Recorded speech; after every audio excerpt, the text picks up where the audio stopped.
$87,500 is the price for the TAD Compact One reference.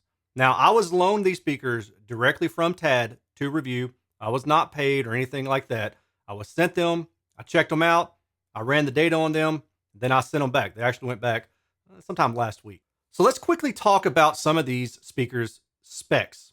It is a three-way bass reflex stand mounting design, which in other words just means that it's a vented enclosure.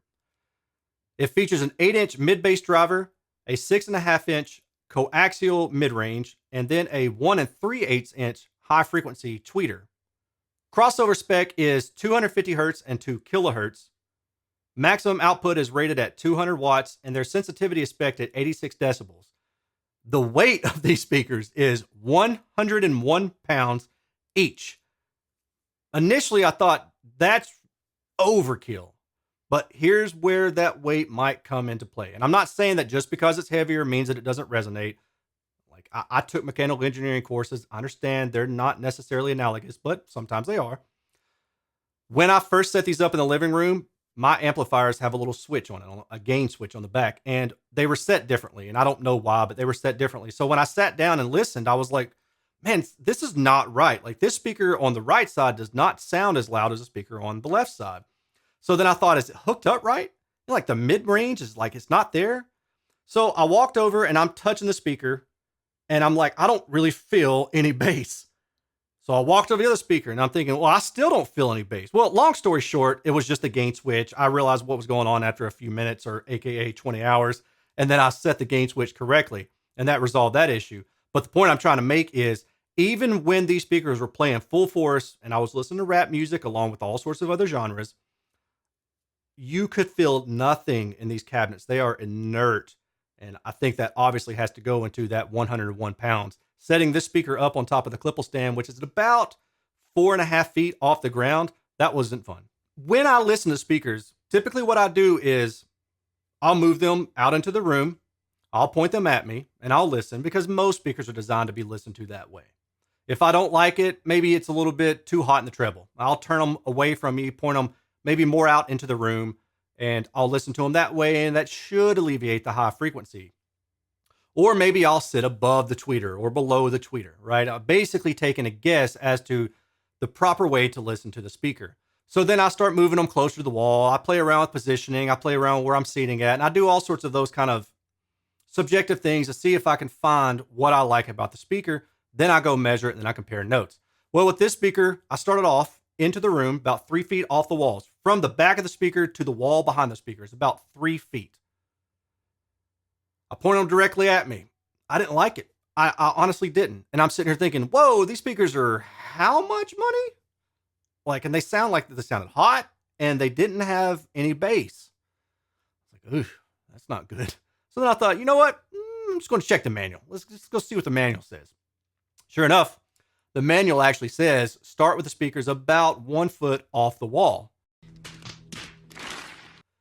I thought that makes sense because the difference that I was noticing compared to what I'm used to noticing is that the lower mid-range and the upper mid-bass area, there was a distinct difference in that sound versus the middle of the mid-range and upper high frequency. It basically just sounded like there wasn't as much weight in the lower region.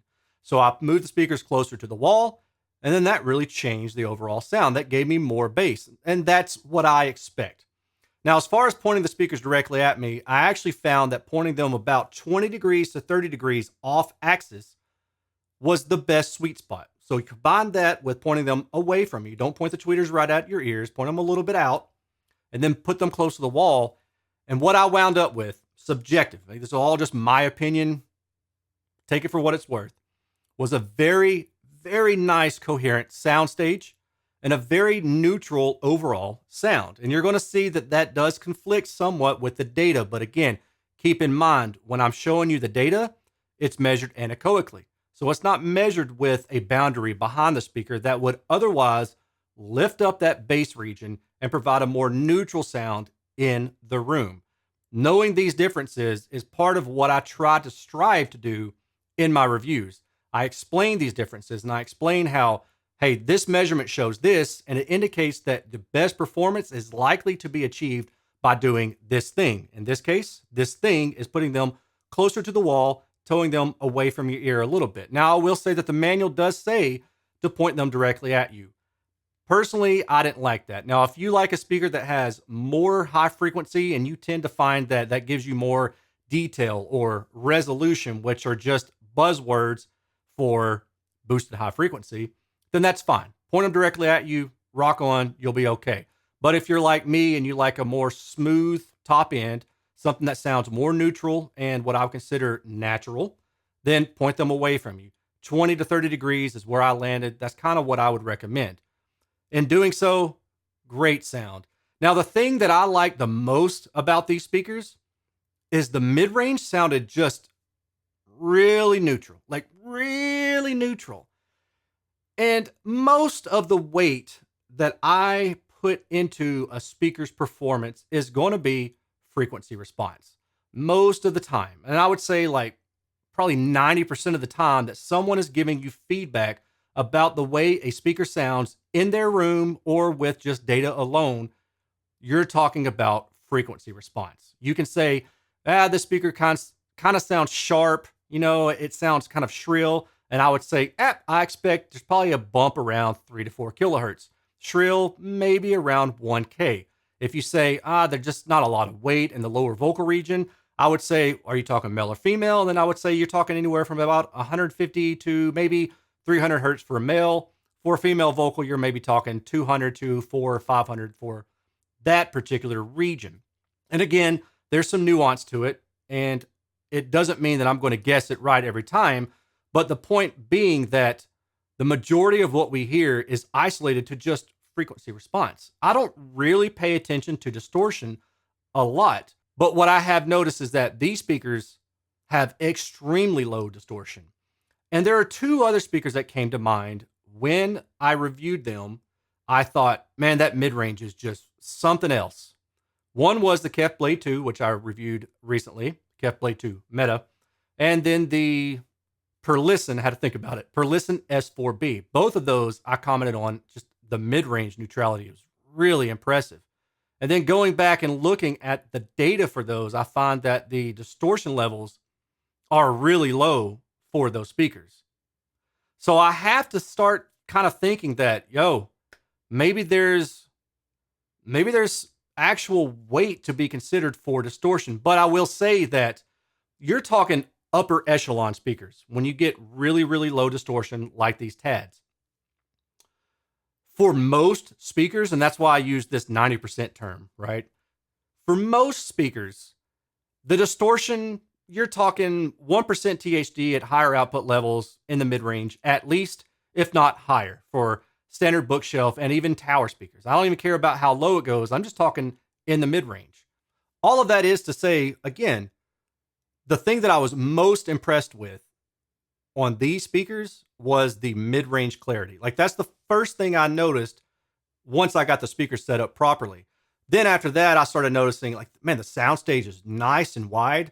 So what I did, and I've recently moved. So I've got a couch, living room area, and that's actually what you're seeing behind me. It's my living room set up with these speakers. And there's a lot of space. So I'm able to walk around. So that's what I did. I walked around. And what I noticed is something similar with all coaxial drivers. And the main benefit for them is that you can move around and you don't lose the timbre. The overall tonality doesn't shift much at all. Now your imaging is going to move, obviously, because you're not sitting in the center of that stereo. But the timbre of the speakers themselves doesn't really change as you stand up and maybe walk around the room because of the coaxial nature. Now, most standard two-way or three-way, like a tweeter with a mid-range and then a mid-woofer, or a tweeter and a mid-woofer below it, most of those kind of designs are going to suffer vertically. If you have a three-way, maybe it'll have an even dispersion to about maybe like 30 degrees. I'm just kind of thinking of these numbers off the top of my head. A two-way is you maybe 15 to 20 degrees, even dispersion. But with a good coaxial, what I've noticed is anywhere from about 50 degrees to 60 degrees above or below that center line, which in my case was the tweeter. It's going to sound pretty similar as it does you sitting in the sweet spot in regards to tonality. Now it's time for us to talk about specs. I know I didn't say I listened to this album and it sounded like gold and silky smooth and chocolatey bottom end. I know I didn't do all that, but I typically don't unless there's a problem. And there wasn't anything for me to be upset about with these speakers. So I'm going to go ahead and move on to the specs and we'll talk about the performance objectively. In my review, the acoustic reference was at the tweeter. Now, this is the frequency response measured at about 85.5 decibels at 2.83 volt, 1 meter. So pretty much right on with the spec of 86 decibels. You can see its frequency response linearity is within about 3 decibels, plus or minus 3 decibels. On the low end, the F3 is at 69 hertz and F10 is at 38 hertz. And the thing that I want to call attention to here is this sloped mid-bass mid-range transition region. So it's really right around here. It's likely designed to be placed near a wall. And I knew that from looking at the data, but then I went and looked at the manual and lo and behold, they say started off about a foot or 2 feet from the wall. I would recommend a foot. I think that's probably where you're going to be the most happy with the transition from the mid-bass to mid-range area and that 200 to 300 hertz area. I think if you bring them out far into the room like I did initially, what's going to happen is you're going to have this sloped off bass and you're going to be wondering, where's the weight of the vocals? Where's the punch of the mid bass? You're not probably going to get that if you pull them too far out. This is the CEA 2034 data set. What we have here again is the black on axis and the green is the listening window. These are the same graphics that you saw before, but now I've added this early reflections and the sound power as well as the directivity indices down here. This directivity, the sound power is excellent. And the other thing that I noticed was there's this dip in this lower treble region, upper mid range right around here. When you look at the directivity, you can see that it's perfectly smooth. So my hunch is that this was baked into the design on purpose, maybe to take off a little bit of edge or attack, maybe to take off some sharpness from certain recordings. I've learned that some manufacturers will purposely do those kind of things. Now, it's easy to tell when a manufacturer wants that to be the case versus when they don't want that to be the case. And the way that you would notice that is if these blue line or this red line right here, if they dropped and they changed the way that they're shaped, that would indicate that there's something going on in the crossover region, but it's not necessarily for the best. However, in this case, both of these lines are quite linear. This is really good. This is the estimated in-room response. And to kind of give you an idea of how I heard this speaker, I put this blue line in its place. Now, what I've noted here, especially pay attention to this lower frequency region. Now, this is all without a room. This is anechoic data, which means that I don't have the luxury of having the wall behind the speaker provide additional reinforcement that would otherwise cause this black and red line to start trending more upward before it start rolling off around here. Outside of that, I wanted to mention, again, the upper mid-range kind of lacks some slight attack, maybe some detail. Now, I noticed that other people might not, and you may be happy with that. But again, this does look like it's actually baked into the design. And then looking at the black line, which is directly on axis, we can see that the treble is a bit hot when it's aimed directly at you. And that's why I recommend aiming slightly off axis, red about 30 degrees. And to give you a visual cue of what I'm talking about, black is in 0 degrees, red pointed out away from the listening position is 30 degrees. This is the horizontal directivity at about plus or minus 60 degrees overall. Look how freaking good this is. Now, you're probably never going to get this. I shouldn't say never. I will just say, in my experience, if you get this from a two-way design, they're probably an electronic crossover and they might be running the risk of crossing over that tweeter too low. If you get it from a three-way design, it's probably going to be a pretty expensive three-way design. Otherwise, you're going to have to go coaxial to get this smooth handoff. Like there's no dip or change or anything like that through this region. You do notice that there's most likely some sort of diffraction element. That's why you get a dip around 9 to 10K. I'm okay with that. Now let's look at the vertical, and it's kind of the same. This is what I meant by you can walk around the room and you're going to have pretty much the same overall sound. And I want to give you a quick example of what I mean when I say that, this red area looks really good and that's what we want versus something like this, which is a 2.5-way design. And you'll see that this red right through here, yeah, it looks all right, but it's really narrow, which means that you've got to sit like within a very limited window on that tweeter axis. And then if you go above or below that, the SPL drops off significantly. This blue, green, yellow, orange area, that's lower SPL compared to listening directly at the tweeter level. So if you stand up, you're going to lose about anywhere from 12 to 24 decibels within just a small window. Whereas if you go back here, you can see that you've got a large window you can listen within. And even if you go even higher and higher, like to 70 degrees, you're still only about 9 dB down. Whereas with this guy, if you go to 70 degrees at the crossover region, you're about 24 decibels down. Harmonic distortion, 86 decibels at 1 meter, well below my personal 3% threshold, and well below 1%, and pretty much below, what is this, 0.3% at -50 through the mid-range. Like, this is crazy low. Next, we increase the volume to 96 decibels, and we're still really, really low. And just as an example, here is the same speaker I showed you a minute ago. It's a 2.5-way design at 96 decibels. It's higher, right? Like, instead of 0.3, it's about 1. Now, actually, this is still pretty low, but going back, you can see that there's a significant difference in the overall distortion. But to be fair, the other speaker is only like $2,000 or $3,000 a pair. They're not $87,000. Multi-tone distortion, again, extremely low full band. And I think this actually now is the lowest multi-tone distortion measurement that I've gotten. That includes against the PS Audio FR10, which had very low multi-tone distortion in the mid-range. I'd have to double check.